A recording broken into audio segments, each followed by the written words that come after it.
पहले तो मैंने कहा रेकी से थोड़ा बैलेंस जरूर आएगा आप में, और वो आना भी चाहिए।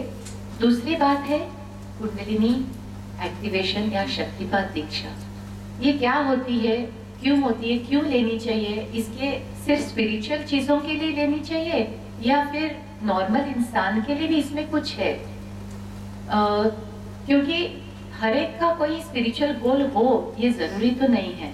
किसी का नॉर्मल भी गोल हो कि मुझे बस अच्छा लाइफ जीना है, शांति से जीना है, बैलेंस से जीना है, ज्यादा सफरिंग और पेन नहीं हो, बस मेरी यही अपेक्षा है। क्या ये कुंडलिनी से प्राप्त हो सकता है?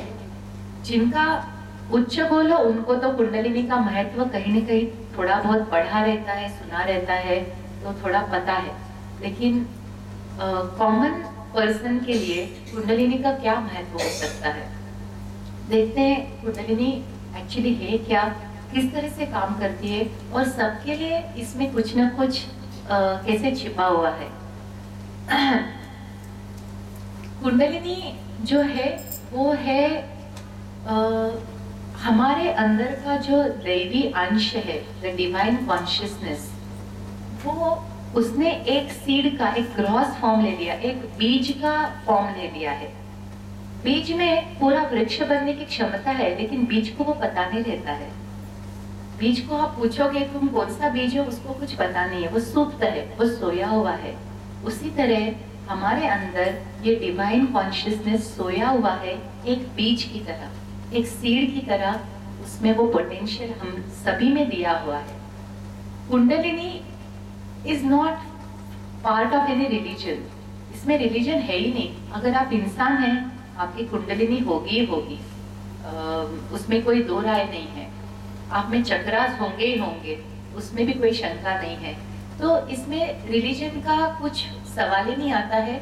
हर एक इंसान जिसको भगवान ने बनाया है, उसमें भगवान ने उसका अंश डाला है। ये बस उसी की बात हो रही है। तो रिलीजियस डाउट्स आप नहीं ले तो अच्छा है। तो एनिमल्स आल्सो हैव कुंडलिनी चक्र? नहीं, एनिमल्स को चक्रास होते हैं, कुंडलिनी नहीं होती है। वो अनुभूति सिर्फ इंसान में ही हो सकती है। वो रियलाइजेशन जो है वो फुल फ्लेश इंसान को ही पॉसिबल है, लेकिन चक्रास होते हैं एनिमल्स को। तो इस तरह से जो हम में छुपा हुआ है, जो भगवान हम ढूंढ रहे हैं, वो हम में ही छुपा हुआ है, सोया हुआ है, उसको जगाने का काम करना पड़ता है, जिसको कुंडलिनी एक्टिवेशन बोलते हैं। अच्छा है अगर ये किसी गुरु के माध्यम से किया जाए तो। वैसे सारे मार्ग, मैंने कहा ना ये एक ही मार्ग नहीं है।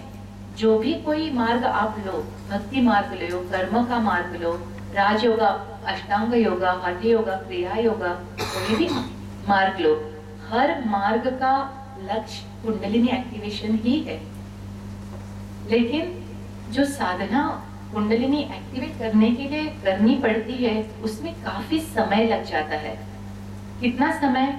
अगर आप काफी सिंसियर साधक हो, आप रोज के रोज साधना करते हो, तो शायद 15 से 20 साल में आप कुंडलिनी एक्टिवेट कर पाओगे आपकी। अगर आप रेगुलर साधक नहीं हो, अभी आपने कदम रखा है स्पिरिचुअलिटी में, आज की तारीख से अगले 15 साल वो सुन के शायद आप हिम्मत हार जाओगे। लेकिन ये लॉन्ग टर्म प्लानिंग है। स्पिरिचुअलिटी में कोई शॉर्ट टर्म नहीं रहता है, इंश्योरेंस रहता है। आप डिपॉजिट करते जाओ, 15-20 साल के बाद वो मैच्योर होता है और उसका फल मिलता है। तो any spiritual practice is a long term goal. आप हिम्मत नहीं हारना, हिम्मत हारनी नहीं चाहिए।